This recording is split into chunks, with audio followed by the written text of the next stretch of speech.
Welcome back to Tools and Track. Today we're going to talk about coupe cars. From the 70s, the Ford Capri really defined the coupe genre as an accessible sports car that people could own. In the 80s, hot hatches started dominating the scene and sports cars like the coupe started to falter.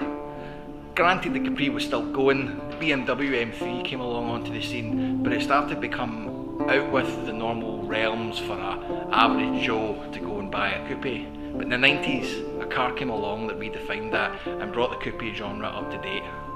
For me, personally, the 90s belong to the Audi TT. There's nothing I love more than a good diversion, and I think I've found it with this. Not only have I got a 2 litre to throw in Frank, which is making progress, and a turbocharger to throw in Noisy Boy, which is making slightly less progress. We're also going to have a wee crack at an Audi TT. Now, I've loved this car since the minute I've first seen it, and the apex of the Mark 1 Audi TT is now at the point where they are as cheap as they're ever going to get. You can pick up a pretty good condition, granted not mint, Audi TT Mark 1 for about £1,000 these days. Now that's a 1.8 20 valve turbo, manual transmission, front, maybe even 4-wheel drive if you're feeling brave, and turbo choo-choo noises. What's not to love?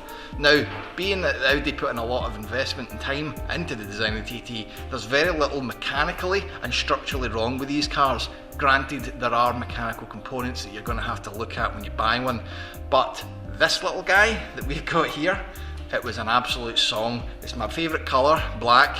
It's the base model, a 180 with 2-wheel drive. It's a perfect little coupe. It's got power, it's got, you know, enough performance. It handles pretty well. It's an amazing little car. So what we're going to do in this episode is have a look under the bonnet, have a look under the car, and see just how much money we might have wasted.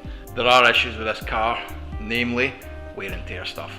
It's actually quite low mileage, it's about 85,000, which is really good for a car of this age. That's not to say that it's not got things we'll need to address. First and foremost, brakes, and I mean brakes. The thing has horrible judders. I've had a wee look, the back caliper's binding, so we're just going to replace that completely. The trusty old 1.8's not without its issues as well. Granted, the engine actually runs fine, finds all gears fine, so it's nothing major. However, there's a mighty clunk in between gears. I've had a look underneath and I think we're going to need to do the torque mount on it. Pretty simple job, we're going to chuck it on while we're doing the brakes. So let's do all the basics. Once all that's done, we'll start taking it a drive and figure out what this car really needs to make it a good coupe by modern standards. So the good news for me is today I don't actually need to do any of the work in this TT unless really necessary. The one person that is going to be doing most of the work, well,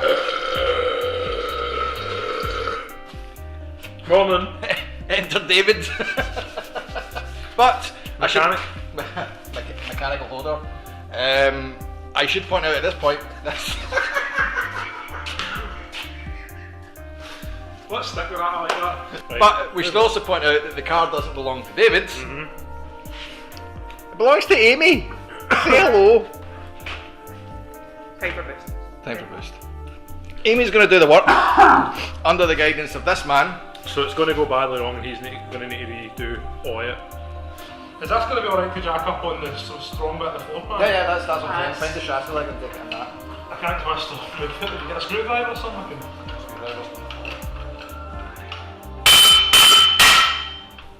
Fighting with bolts that I cannot get leverage on. Oh, cool. But you know, it keeps holding to the socket. Do you want to know a trick?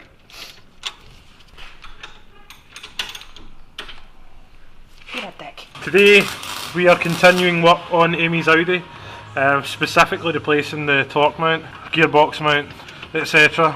The bit at the back. So we've got the car jacked up anyway because Amy is currently replacing the offside front brake disc and pad, and I've jacked up the engine, so we've hopefully taken the strain away from the mount, and I'm now going to loosen it and then kill both of us. So it's been fun, all the best.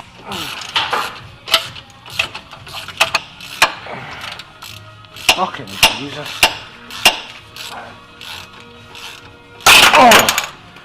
Oh dear.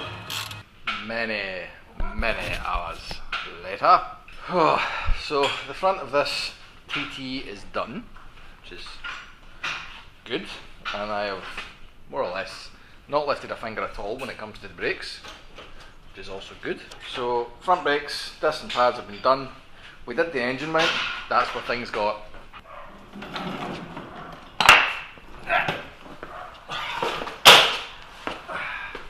sorted.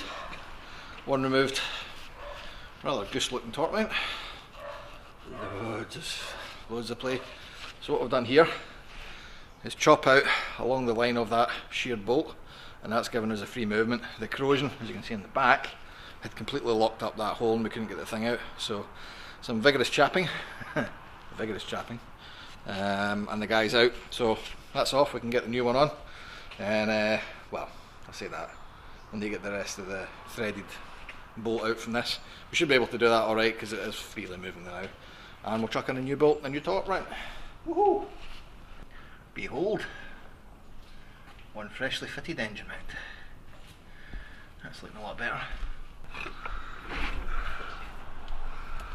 This exhaust downpipe is somewhere between not looking too clever and completely absent. So I think we'll need to put a new flexi on there at some point.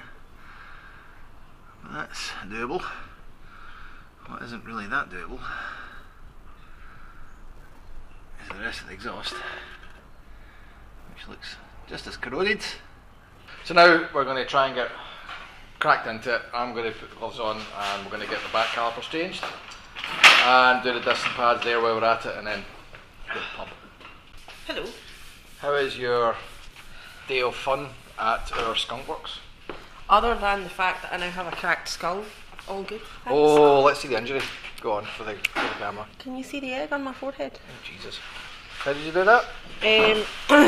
Whilst fighting with a very rusted bolt. So what's the plan now? Nothing, because these don't come out. Yeah. Are we going to be looking for a drill again? As we should have known from the front too. This will probably need to be drilled out. That's it. I'm going to get that wee bit tonight. Is there a big screwdriver or an almighty hammer out picking a bit? So this is actually going to be quite hard to come off because, like I said, it is one of the seized calipers. So the best thing to do is just give it a good thumb.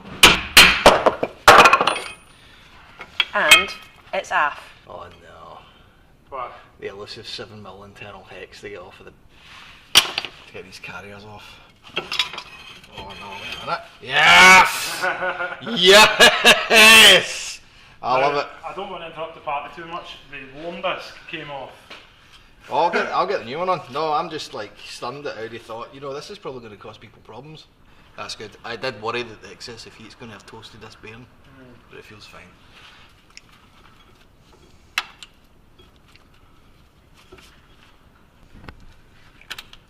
We'll put new pads on? Yeah, I bought them. Might as well put them on. There's loads of nice new ones. Seeing that manky horrible carrier makes me really sad. Oh well, deal with it. Semi-consolation, the rest of the cars, I don't know. Thanks, Dick. The trusty brake bleed bottle is in place, David. I'm just equipping No, an unruined clothes. I feel we need to discuss the...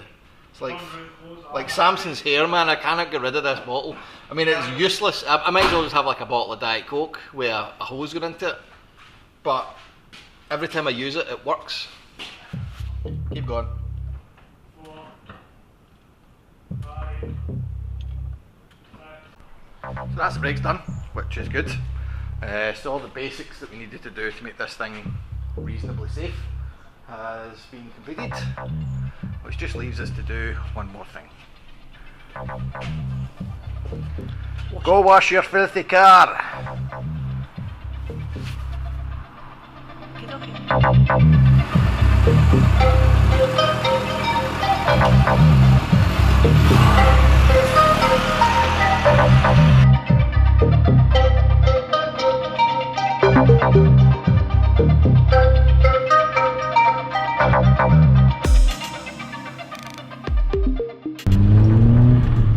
Now we into the TT with its boost. I mean, don't get me wrong, it's not a lot of boost, but there's an amount. The head clearance is obviously a bit of an issue. Do you know what? You say that. I'm a big guy. You might have noticed. It feels okay. It's the 90s interpretation of a Blade Runner Volkswagen Beetle. It's very, very claustrophobic. When I sit in an MR2 or an R8 or anything that's got a low roof line, my head's usually an inch away from the ceiling.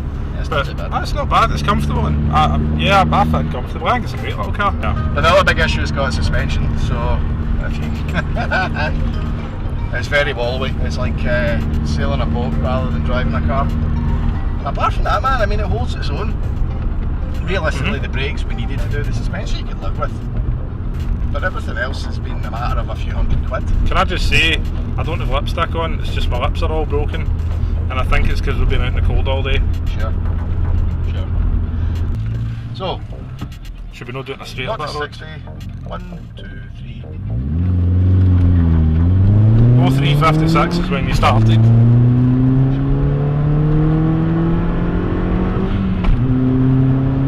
And bang!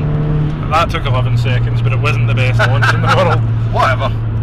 True, so let's try again. Yeah, okay. Right, you ready? Aye.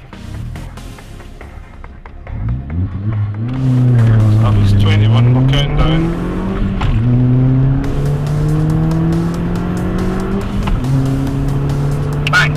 But 8 and a bit seconds. 8 and change. I mean, that's still respectable. I mean, it's, again, this isn't a 225, it doesn't have the 4-wheel drive, so it's not going to set the world on fire, but it holds its own. And I mean, the boost is fun. The noise is tremendous. It's fast enough. Fast enough for you, old man. We can't all have a massive slug attached to a V8. Neither can I, by the sounds of it.